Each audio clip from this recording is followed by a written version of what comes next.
So this PF Act is basically, this is a very important act for all of you. And you must know the PF Act is the only one act who has the maximum penalty.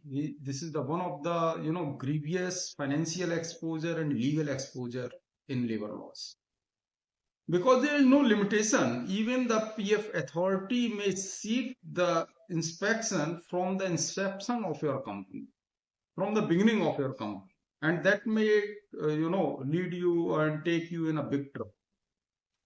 Generally, if I say in last 50-60 years, from 1962 onwards, even from 2000, we have got some judgment in 2013 as well. So basically, if you can see, there are lots of litigations, and the reason behind it, only one, the wage definition. So the wage definition is very important for all of you, for all HR members, compliance members, and other stakeholders who is, directly or indirectly is related to the PF. So, my dear friend Akshay, take you through the various landmark judgment of high courts and supreme courts, even the section 2s, section 6 wage definition, where you got to know what does it mean by the wage, what are the inclusion, what are the exclusions, what section 6 says, and what kind of inclusion, like basic salary, cash value of food concession, which is also including in the dearness allowance, which is actually presumed, and the retaining allowance. But rest of comes under the exclusion. But after the Supreme Court judgment, 28 February 2019, it was the well settled, and it was, that was the end of the fight battle.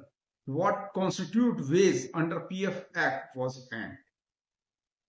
Actually, you will be surprising to know in 2019 February 28, Supreme Court upheld the decision that was made in 1962 by the Honorable Supreme Court in Bridge and Hook case. And this is the very simple principle, UNO, universally, ordinarily, and necessary. Any allowance, if you have been paid across the board, ordinarily, necessarily, and universally, then this will constitute wage under the PF. This is what all about. This is the thumb rule, and you should remember. Anything which you have not given across the board, ordinarily, universally, and necessarily, then there is no need to deduct PF on this. Let me give you one example. You are paying conveyance allowance, suppose fixed 2000 across the board, all the employees, worker you have. For example, if I suppose there are 500 employees in your company, and you are paying 2000 conveyance to all the employees. It means you are paying this allowance ordinarily, universally, necessary. It will come under the wage definition as per the verdict of Honorable Supreme Court 28 February 2019. Then you have to deduct PF. But इसके opposite, out of 500 you are paying only 100 employees conveyance, because this is a region-based decision. You have one policy, there are only 100 employees being identified who actually incur expenses 2000 rupees, approx 2000 rupees, while coming and going back to office from the workplace.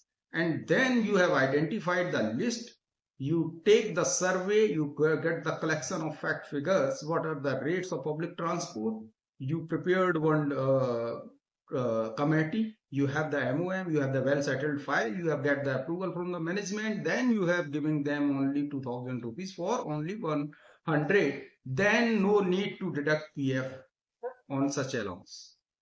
So this is the only difference. Did not get you what your query?